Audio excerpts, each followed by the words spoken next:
Olá, meus amigos do Brasil, tudo bem? Por aí? Que ótimo, hein? Por aqui, sempre ótimo, sempre ótimo. Estamos chegando com o nosso Visão Geral de hoje. Meus amigos, hoje eu vou entrevistar um maestro. Vocês não imaginam como eu queria entrevistar um maestro, porque eu quero fazer tanta pergunta que eu tenho aqui de curiosidade. E hoje eu recebo aqui Victor Hugo Toro, regente da Orquestra Sinfônica Municipal de Campinas. Tem aí um currículo maravilhoso que a gente vai falar aos poucos aqui para vocês.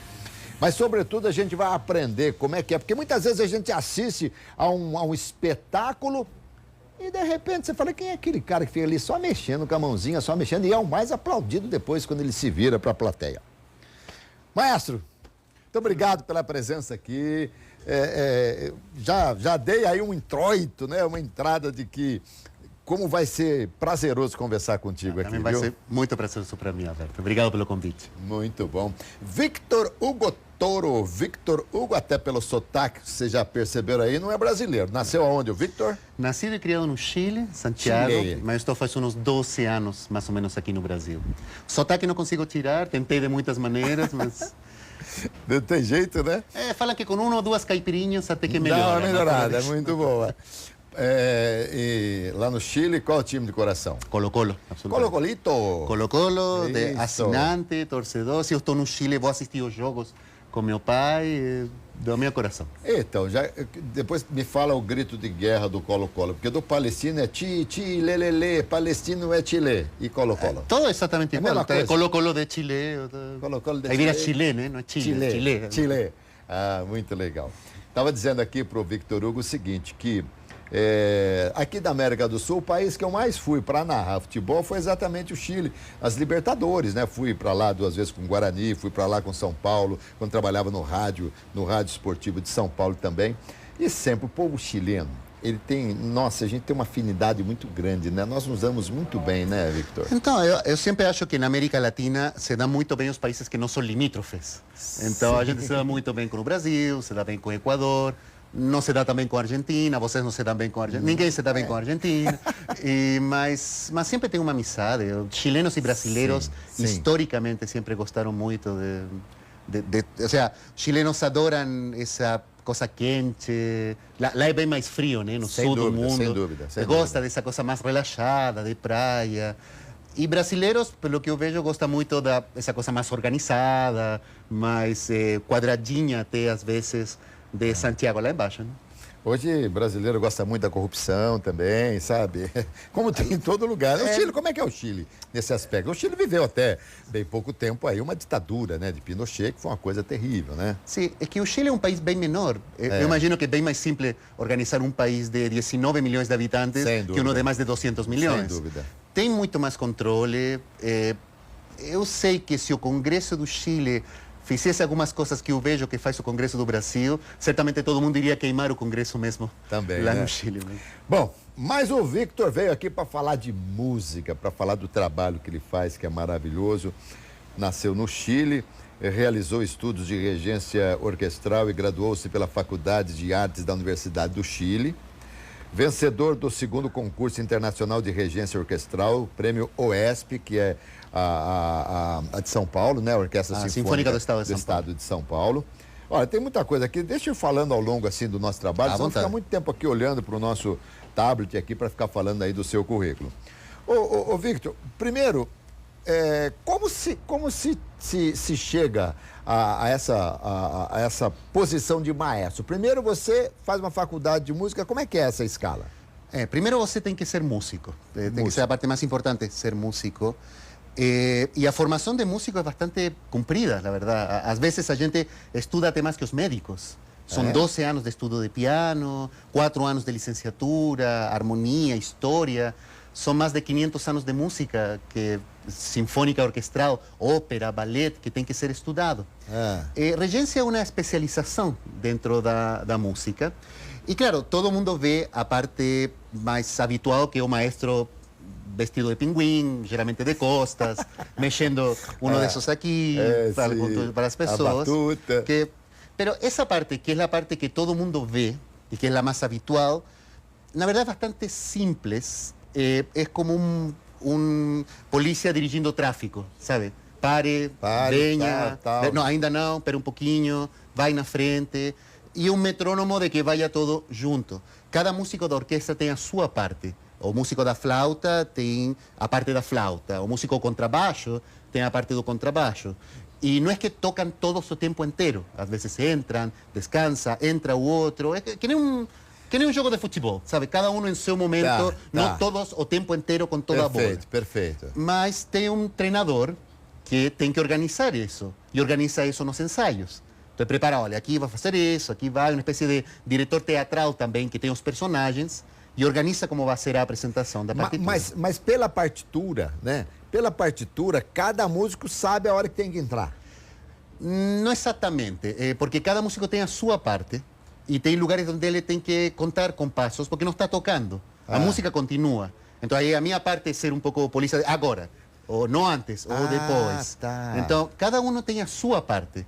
Eu sou que tem que organizar tudo aí na frente. Bom, você já acaba de responder a outra pergunta que eu ia fazer. Se uma orquestra pode tocar sem um maestro?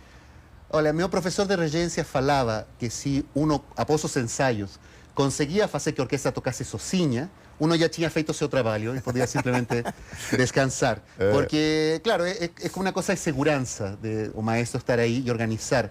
Pero a grande arte musical é uma coisa de compartir, de cada um sabendo, aqui entra isso aqui isto é mais importante, aqui devemos sonar todos juntos e, digamos, fazer isso musicalmente ao vivo, né?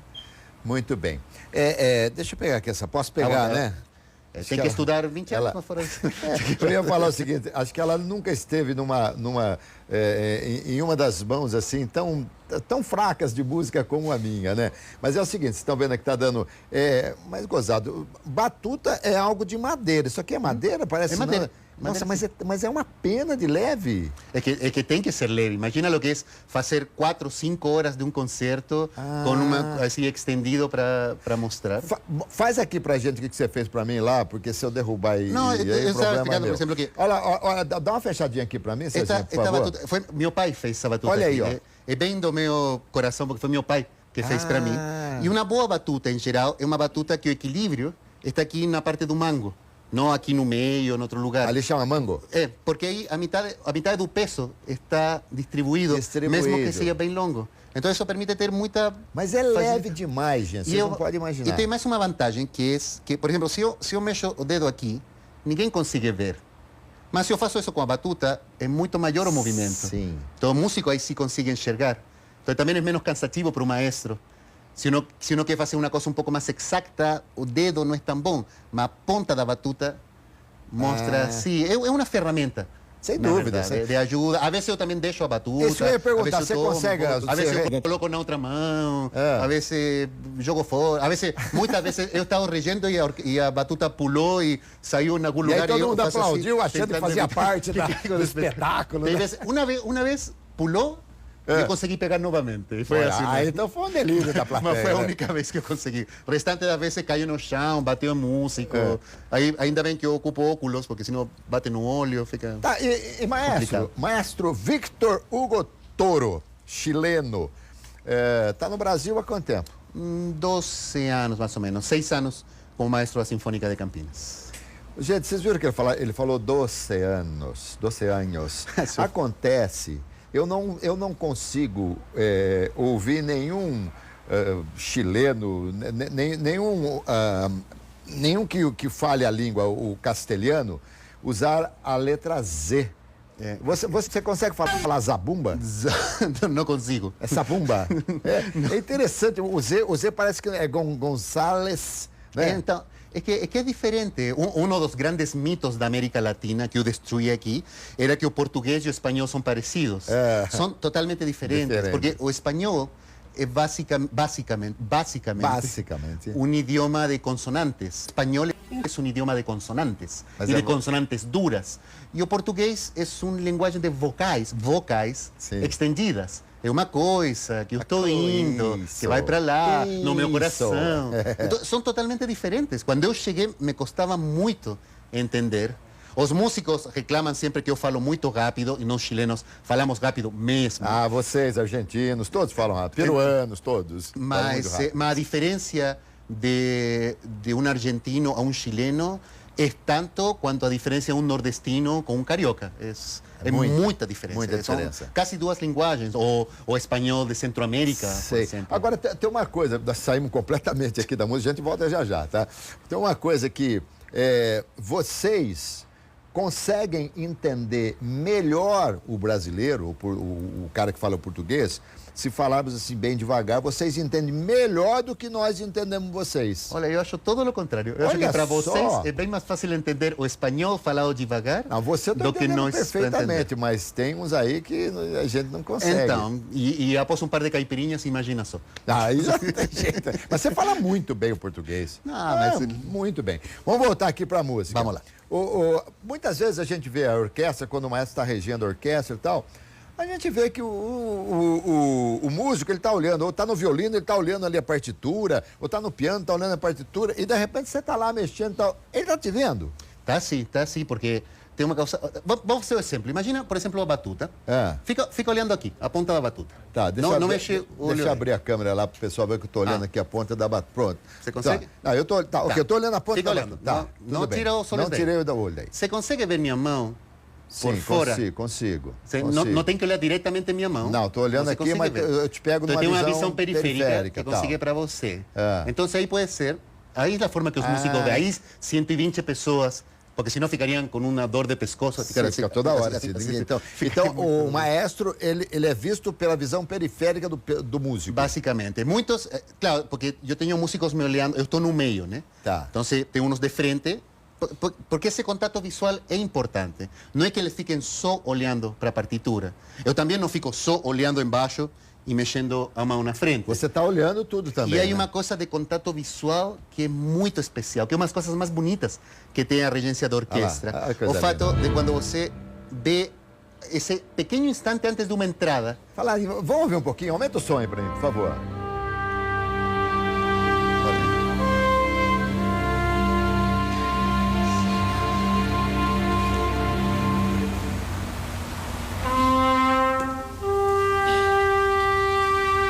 Como é que chama esse instrumento aí? Trompete? Trompete. Primeiro trompete da nossa orquestra.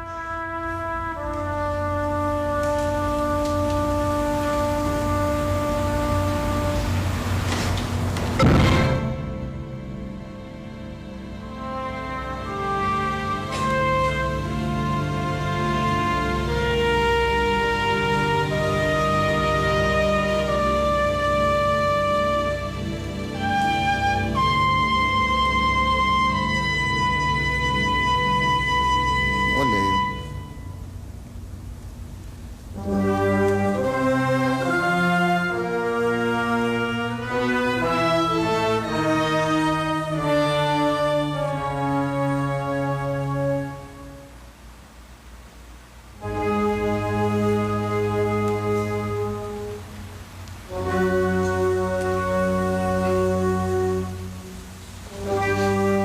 Os seus movimentos estão em harmonia, evidentemente, todo mundo vai seguindo, porque é como se fosse você falou metrômetro, é isso? Metrônomo. Metrônomo, perdão. Tempo musical. Essa é a ideia, né? Normalmente deveria ir em relação com a música. Lo que pasa é que aí uno vai guiando a ideia musical, lo que vai sucedendo musicalmente. Se eu quero um som muito pequeno, não posso fazer um gesto muito grande, é contraditório para a imagem dos músicos. Se quero um ataque muito agressivo, não pode ser um gesto Sim, meio muito mal calmo nesse e tal. lugar. Isso é muito, há muito de visão também, é o que eu falava. Há uma pequena milésima de segundo quando você vai ter justo uma entrada antes do músico e você olha. E esse olhar é muito bonito, porque você passa toda a informação. Olha, é aqui, neste momento, vai, toca com confiança, toca forte, não tão forte, menos. Grande discurso que sem palavras, né? Só com música. Com certeza. Maestro, quando você está regendo, você entra na música, né? Ali, naquela hora, você não está preocupado com absolutamente nada, é só a música. Você não sabe se o seu carro está com problema, se não está com problema. Aquele momento é único, exclusivo da música. Bom, as pessoas falam que a mente de um maestro, durante uma apresentação, está em 3 lugares ao mesmo tempo. Está no momento presente, no que está acontecendo no lugar, no música, mientras você está preparando o momento que vai vir, mientras você está avaliando o momento que passou. Então, assim, essa parte foi ruim, tenho que dar essa entrada. É muito ativo no texto, né? de ir indo e vindo. É muito de respiração também, porque a maior forma de... Como fazemos que 120 pessoas toquem juntas? Como fazem que um coro cante todos juntos ao mesmo tempo? Todos têm que respirar ao mesmo tempo. Claro, claro. Então, os músicos instrumentos também, todos temos que respirar juntos. E é distinto o som de uma respiração que é... Exatamente. O som já é diferente, naturalmente já é diferente o tipo de som que vai acontecer. 80%, 70% do que eu faço é respirar, basicamente. Mas quando, por exemplo, termina a apresentação, naquele instante que o maestro se vira para a plateia aplaude e tal, e já teve momentos em que o maestro pensou assim, se eles entendessem de música mesmo, como essa apresentação não saiu como eu queria? Acontece. Acontece muito também certa música que eu preferiria que terminasse em silêncio, que não tivesse esse aplauso. O aplauso é uma coisa, obviamente queremos ter aplauso, é o importante, mas tem certas músicas que talvez deveriam terminar silenciosas. Só acabar e ir... Outras têm que terminar estruendosas, obviamente, como concertos que fizemos faz pouco tempo lá no teatro, no Festival de Cinema Italiano que teve na cidade. Fizemos um programa de música italiana de cinema. E as pessoas adoraram, né? Música de Ennio Morricone, sabe, essas melodias tradicionais dos filmes. Sem dúvida. E as pessoas querem agradecer para os músicos o que apresentaram. Um professor de regência me falava uma vez que, na verdade, quando você faz um concerto, o que você apresenta a música, mas na verdade o que você está apresentando é a felicidade que você tem nesse momento de estar fazendo música e compartilhar. Que nem você está numa fogo na praia, tocando violão e as pessoas curtindo. Essa curtição que as pessoas têm através de um programa sinfônico. Muito bem. Gente, que gostoso conversar com o maestro aqui, né? Muito bom. E a gente vai perguntar muito mais coisas para ele. Já a gente vai entender um pouco mais aqui. Vou sair daqui já... pronto para pegar um... Tem violão na orquestra? Na não, planta né? oficial, não. Tem, né? muitos concertos para violão, muito bonitos, por sinal. Tem coisas muito boas aí. Então, violão até dá certo, né? Eu posso até cantar. Tem um amigo músico que ele fala que eu consigo tocar uma música e cantar outra. É uma coisa maravilhosa.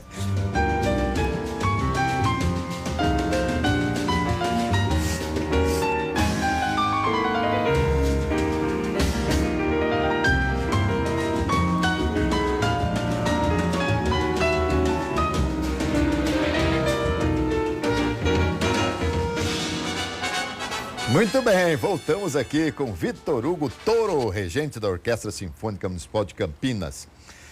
Aliás, mas se eu ficar perguntando só das minhas curiosidades, a gente não fala da orquestra aqui de Campinas, que a gente tem que falar, né? Aliás, o mote da entrevista é exatamente esse, falar da nossa orquestra aqui.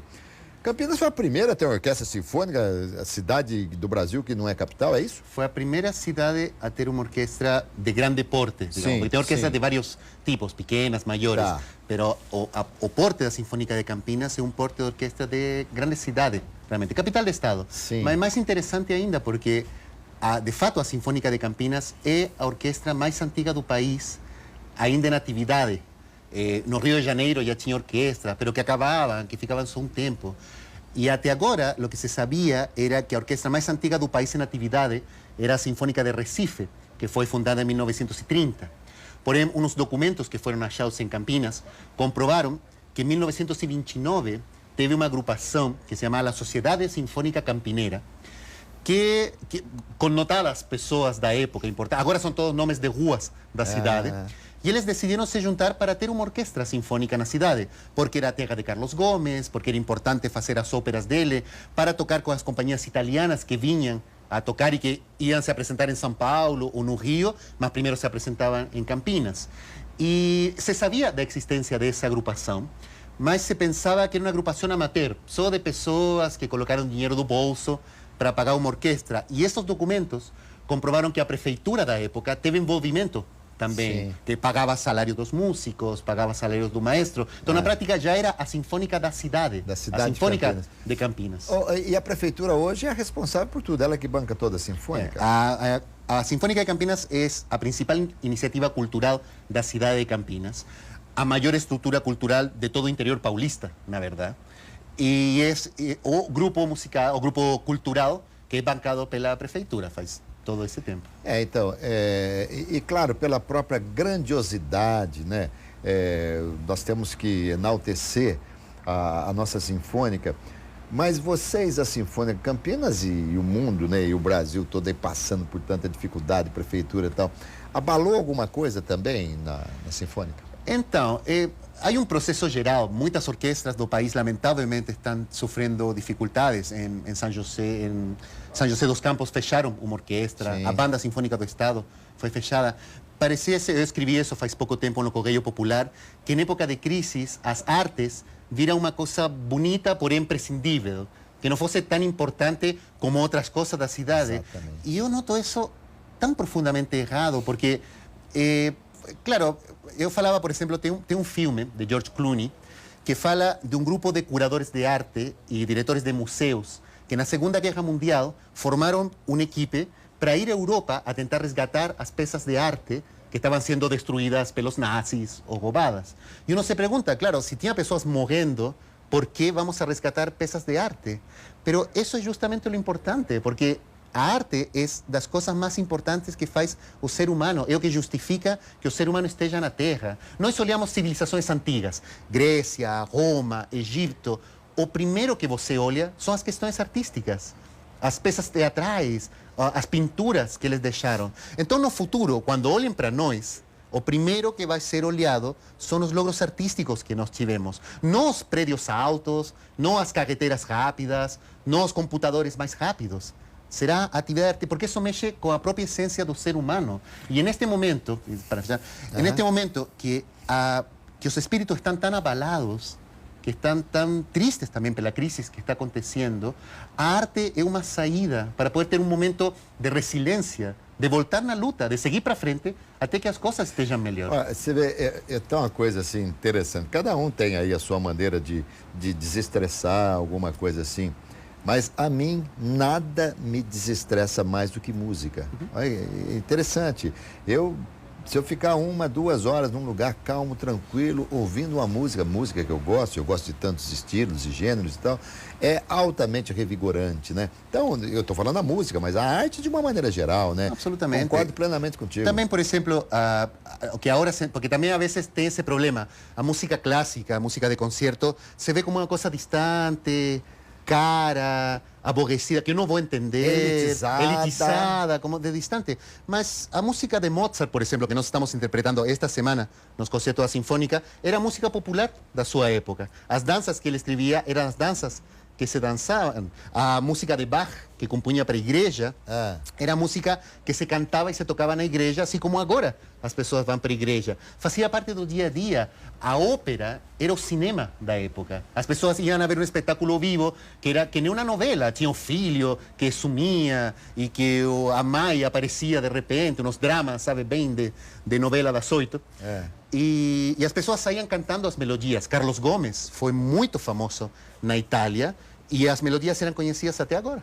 O pai de Carlos Gomes era músico. Ele foi compositor, ele foi maestro de capela da Catedral de Campinas. Era o maestro da orquestra e o coro que tinha em Campinas, na Catedral, 300 anos atrás. Com a Sinfônica de Campinas, nós temos um projeto que sempre no primeiro concerto de cada temporada, ou estreamos uma peça de um compositor campineiro, novo, por exemplo, essa peça de Rafael Piccolotto que estava sendo apresentada. Rafael é um jovem compositor campineiro que foi nomeado ao Grammy Latino, que está fazendo uma belíssima carreira, e ele compôs uma peça que foi tocada pela primeira vez pela Sinfônica.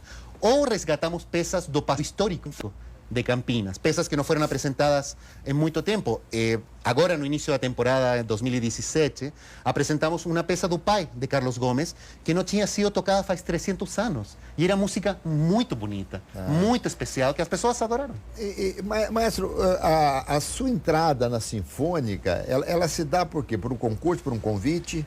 Foi um namoro, vamos dizer. Que nem ir na balada, conhecer uma pessoa, começar a sair e depois casar. Muito eu vim pela primeira vez, eu tinha ouvido muito da Sinfônica de Campinas. É impossível ser músico em Campinas e não conhecer da história da Sinfônica. E eu fui convidado pela primeira vez em maio de 2011 a reger a orquestra. Eu não sabia, a orquestra estava procurando maestro titular. E depois me convidaram a outro concerto, aí eu entrei numa lista tríplice com outros 2 maestros muito importantes e foram projetos para nós, ideias.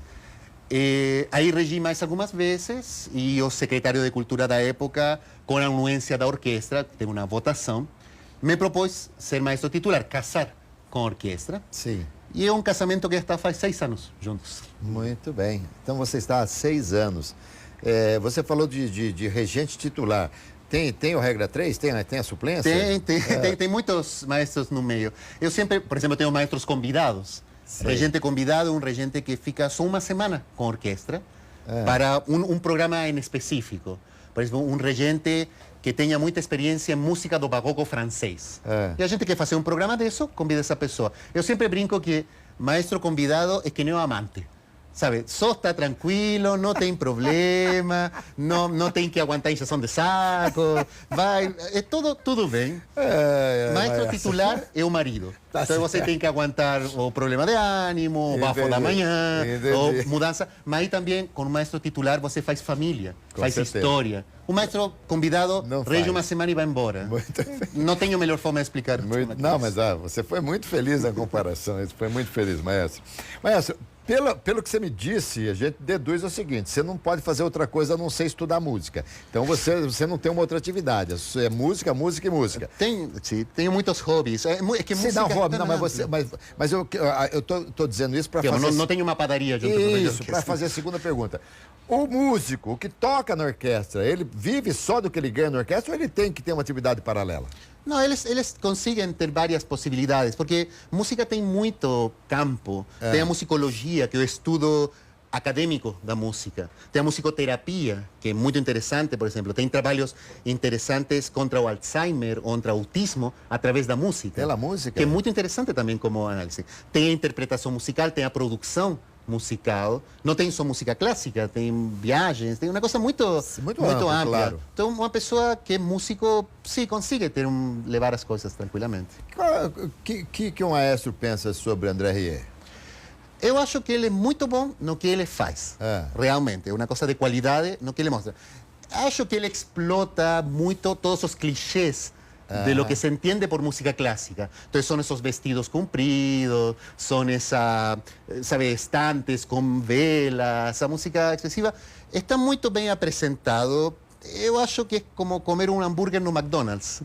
Tudo bem, é gostoso comer batata frita com ketchup, não tem problema, todo mundo adora. Mas também é importante comer brócolis, também é importante provar outro tipo de pratos mais sofisticados. Entendi.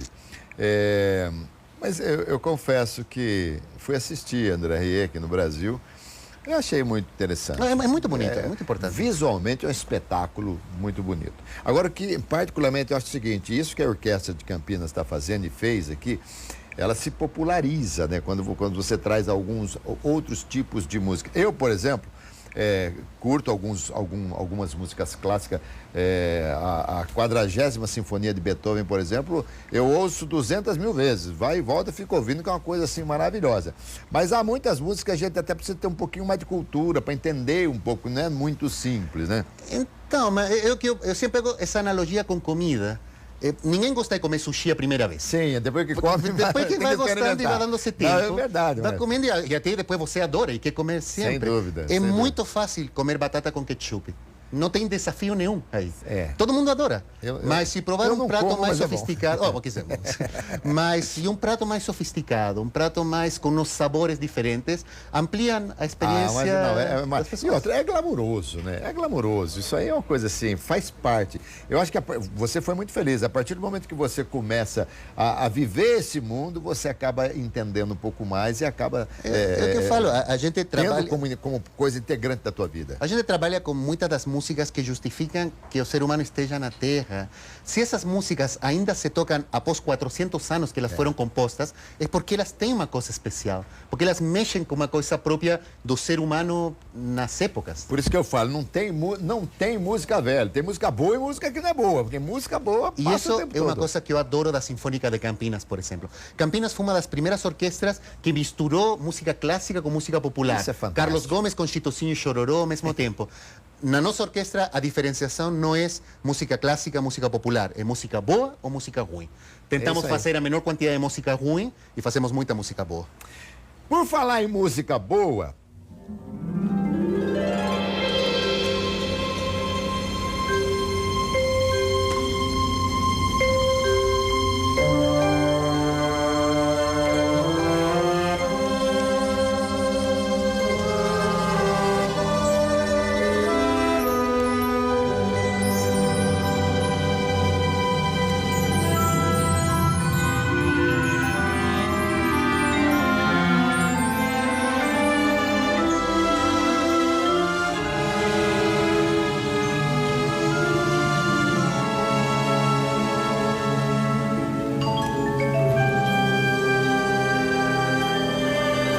muito bem, voltamos aqui ao vivo com Victor Hugo Toro, regente da Orquestra Sinfônica Municipal de Campinas. Victor Hugo, questão podia ter sido jogador de futebol também, né? Victor Hugo. Vários Victor Hugo por Eu aí, adoro né? futebol, mas sou gosta péssimo jogando. Ah, Absolutamente mas é. péssimo. Mas é por isso que cada um na sua, né? Cada um na sua. Eu deixei de jogar futebol com 15 anos de idade, fui narrar futebol, porque também não tinha condição de jogar. Quantos componentes tem a nossa orquestra em Campinas? Segundo a lei municipal, a orquestra deveria ter 119 músicos. 119. É uma orquestra grande, uma orquestra que permite tocar todo o repertório. Neste momento estamos com uns poucos menos, alguns músicos se aposentaram, então deve reforçar isso nos lugares, pero ainda é uma orquestra de grande porte, podemos tocar basicamente todo o repertório. Esse número 119 tem alguma razão específica? Tem, porque a orquestra tem uma certa... O crescimento da orquestra foi uma coisa orgânica, que foi aumentando instrumentos. No início eram só instrumentos de cordas, violinos, violas, violoncelos, contrabaixos. Depois se agregaram sopros, flautas, oboés, depois trompetes, trombones. Aí o som já era bastante maior, então você precisava ter mais cordas para compensar o som. É uma questão acústica, basicamente. Eu tenho na orquestra, por exemplo, posso ter 2 trompetes tocando, mas preciso 20 violinos para equilibrar o som com respeito aos trompetes. Muito mais forte o trompete e tal. Então, para poder equilibrar essas coisas, que orquestras ficaram maiores. Nossa, tanta gente assim, e a preocupação de que ó, vai chegar atrasado, não vai chegar atrasado, não tem essas preocupações lá não? Tem uma parte administrativa, obviamente, e é até maior do que isso. As pessoas não sabem, mas, bom, sabem, mas os músicos são também pessoas. Quero dizer com isso que, quando começa o ensaio, tem um músico que não dormiu bem, tem um músico que está preocupado que não pagou as contas, tem músico que não gosta da música que vai ter que tocar, tem músico que adora o que vai tocar, tem músico que não gosta do maestro, tem músico que adora o maestro, tem músico que está pensando na sua namorada, cada um está no seu 119 problemas ali. 119 vidas que se unem e se juntam para fazer música no momento. Com certeza. E maestro, numa apresentação, por exemplo, o que é que atrapalha a orquestra? De repente um flash atrapalha? A ver, a mim não me atrapalha porque estou de costas, né? Então não me complica. Há pessoas, por exemplo, que ficam preocupadas que quando tem aplauso no meio das músicas, porque desconcentra os músicos. Não se deve aplaudir. Não, eu tenho um conceito diferente. A mim, sinceramente, me molesta muito mais, não a pessoa que aplaude, me molesta que eu fico do lado falando... Esse me atrapalha. Porque a pessoa ficou feliz. Não? Se aplaude porque gostou. Porque tem vontade de aplaudir. Eu acho, sabe, você vai a um lugar novo, um concerto, é escuro, tem uma certa etiqueta de roupa. Sim. Aí você gostou de uma coisa, vai aplaudir. Alguém faz assim para você. Você fica, sabe, aí de repente todo mundo aplaude. Aí, sabe, fica tão difícil para uma coisa que deveria ser tão natural. Então, a mim não me atrapalha no particular. Estamos concentrados, obviamente, estamos fazendo um trabalho de concentração que hemos preparado com muito carinho durante uma semana. Certos efeitos orquestrais, certas cores que queremos destacar na música, pero fazemos isso para o público. Por eso es Sinfónica Municipal de Campinas, porque a orquestra é de todos e cada um dos campineros. Não é da prefeitura, não é minha, não é dos músicos, é de cada um dos campineiros e um serviço que damos para as pessoas o ano inteiro, mais de 60 apresentações que fazemos por ano. Maestro, claro que o Brasil tem um pouco mais de 5 vezes a população do Chile, mas em termos da proporção, como que é a música no Chile e no Brasil? Onde é mais forte? Nós somos mais um país de poesia. Temos grandes poetas e escritores. Tem orquestras importantes. Eu vou todo ano a reger orquestras no Chile como convidado, como amante do lugar. Mas o Brasil realmente tem uma tradição muito rica de música. Compositores como Heitor Villa-Lobos, que é um dos compositores fundamentais da música latino-americana, Camargo Guarnieri, Heitor Nepomuceno. Posso estar horas falando de grandes criadores. A Sinfónica de Campinas, por exemplo, também tem essa responsabilidade. Neste momento, nós somos a orquestra do Brasil que apresenta mais música brasileira nas suas temporadas. Sejam estreias de peças novas, sejam peças tradicionais, Carlos Gomes, música popular, etc. E a música brasileira é muito rica. O Brasil não tem essa divisão tanto entre música popular e clássica. Os compositores clássicos pegam melodias populares, os músicos populares pegam a música dos compositores também. E é muito, muito rico. Eu reconheço absolutamente a minha inveja da grande tradição musical que tem o Brasil. E vocês da Orquestra Sinfônica, vocês ensaiam quando e onde e por quanto tempo? Isso aqui é bastante rápido. A gente normalmente começa a ensaiar um programa na terça-feira. Terça. E no sábado de manhã temos o ensaio geral e a apresentação sábado à noite e domingo. Isso é o habitual. Às vezes fazemos concerto com um ensaio, às vezes sem ensaio, porque já nos conhecemos ou conhecemos a música. Há determinados concertos que vocês não precisam ensaiar, né? Pois é, coisas de repertório que já hemos apresentado. A gente só se organiza, na verdade. Vai ser assim, vai ser lá, lembra, tocamos e pronto, e já estamos prontos. É uma orquestra profissional e é uma muito boa orquestra. Gozado, o ensaio, a gente de repente imagina o seguinte, tá todo mundo com a partitura ali, todo mundo é músico e tal, não sei o que, tem o maestro, mas o ensaio é tão fundamental, porque o maestro é tão importante na sociedade brasileira que no futebol, quando o cara joga muito, é o cara que manda tudo, o cara fala, esse é o verdadeiro maestro. Isso para vocês é um elogio, não é não? Sim, é interessante. Por exemplo, no Chile, maestro é utilizado para qualquer profissão, a pessoa que é de alta qualidade. Então, um bom açougueiro é um maestro. É muito argentino também, sou maestro. É muito argentino também. No Brasil é interessante que só se utiliza para música clássica. E a maior parte do nosso trabalho, na verdade, está nos ensaios. Nisso que as pessoas não veem habitualmente. Porque há muitas decisões que devem ser tomadas. Nos violinos tem que tomar uma decisão tão óbvia como se o arco vai ir para baixo ou vai ir para cima. Porque isso tem diferenças respeito a como vai ser o som, a articulação. Os sopros têm que decidir aonde vão respirar. Os metais têm que decidir quanta potência eles vão colocar nos ataques, segundo as indicações do que vamos desenvolvendo. Muito bem.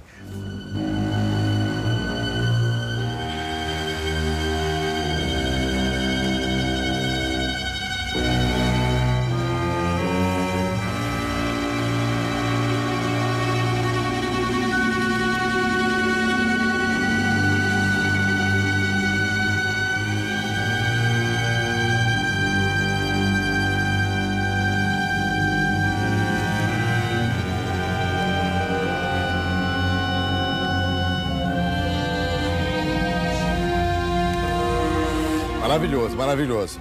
Maestro, esse mundo da música é uma coisa assim impressionante, é como uma matemática, né? Infinitas possibilidades, né? Me conte então, como é que alguém que queira entrar para a Sinfônica, o que tem que fazer? Como é que é? É um concurso, um concurso aberto, quando abre uma vaga, quando abre uma vaga... Abre uma vaga? Como você faz, senhor? Quando você abre uma vaga... de um instrumento específico. Precisamos achar um trompista e precisamos achar um violoncelista em particular. Se faz um concurso, se decide um repertório que tem que ser apresentado, peças do repertório habitual e peças de orquestra, porque não queremos só ver se a pessoa é muito boa tocando, também queremos ver se ela se entrosa dentro da sonoridade do grupo. Alguém pode chegar um grande instrumentista sozinho, mas tem um jogo de time, é uma equipe, a orquestra, e se fazem concursos abertos quando é possível. E o que está acontecendo aí? O que vamos ter nesse final de semana? Este final de semana temos uma homenagem a Mozart. Mozart é um grande compositor, mais de 500 peças que ele fez, e é sempre muito prazeroso de fazer, é grande música.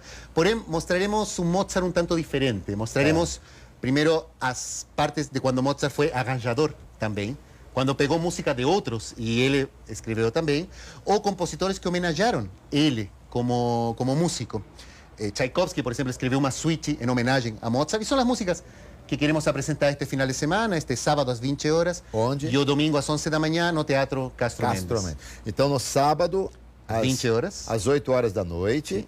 E no domingo, às 11 horas da manhã. Às 11 horas da manhã, lá no teatro. Se quiser ficar sábado à noite, depois sair a jantar, ou domingo, depois almoçar. Sim. Sempre muito prazeroso. E como é que é a receptividade do povo de Campinas nas suas apresentações? Olha, uma das coisas mais bonitas que eu acho, parte disso me fez decidir também vir para cá, foi o relacionamento que a Orquestra Sinfônica Municipal de Campinas tem com os campineiros. É uma coisa importante para eles, uma coisa de orgulho para a cidade. As pessoas me reconhecem na rua, o maestro é uma coisa... Isso é muito bonito, mas isso não acontece, por exemplo, em São Paulo. O maestro da Orquestra de São Paulo fica com inveja porque ele não é reconhecido, que não é maestro de Campinas. Pero eu sempre brinco também que, por exemplo, quando a Ponte Preta e o Guarani não estão jogando bem, é a orquestra que tem que dar uma imagem de orgulho. Olha aí. Agora estão jogando bem, os dois têm que ver. Então, a orquestra sigue bem. Mas as pessoas... A orquestra tem sua torcida também, sua grande torcida da Sinfônica, legal. Porque esta orquestra é da cidade, é das pessoas, e eu sinto que em Campinas as pessoas sentem isso assim. Muito bom. Olha, maestro, eu fiquei extremamente feliz com a tua vinda aqui, viu? Você é uma pessoa muito agradável. Muitas graças. Graças a você também. Mas eu fiquei muito feliz. Primeiro, você é muito extrovertido, extremamente competente, conhece, fala com propriedade. Tenho certeza que o público daqui gostou demais. Uma pena que nós não pudemos falar de tantas outras coisas da orquestra, mas já deixo aqui o convite para que a gente volte outras vezes para a gente falar. Será um prazer também. Deixo convidar vocês e a todos os televidentes que venham, que assistam às apresentações da orquestra. Pela curiosidade, pelo carinho, certamente não vai se aborrecer e eu tenho certeza que vão gostar. E televidentes é a primeira vez que eu vi aqui na televisão, hein? Porque a gente não usa muito esse termo, não, hein? Lá se usa muito, televidentes. E como é que fala, então? Telespectadores. Telespectadores, televidentes. Bom, mas deu para entender. Bom, deu para entender. Claro que deu para entender, maestro. Obrigado demais. Olha, eu faço questão de assistir algumas apresentações. E o teatro é muito gostoso, fica ali na Avenida Industrial, um lugar muito prático, muito tranquilo em Campinas. Obrigado demais. Imagina, leve um abraço meu aqui para todo o pessoal de lá. E você aí, meus queridos televidentes, telespectadores, muito obrigado pelo carinho da audiência. Tenho certeza que vocês gostaram. Essa entrevista foi extremamente descontraída e muito legal, tá bom? Saúde, paz e alegria. E muita sorte. E vamos embora, maestro. Sensacional. Olha a batuta aqui, não vai esquecer, hein? Senão não consigo trabalhar amanhã.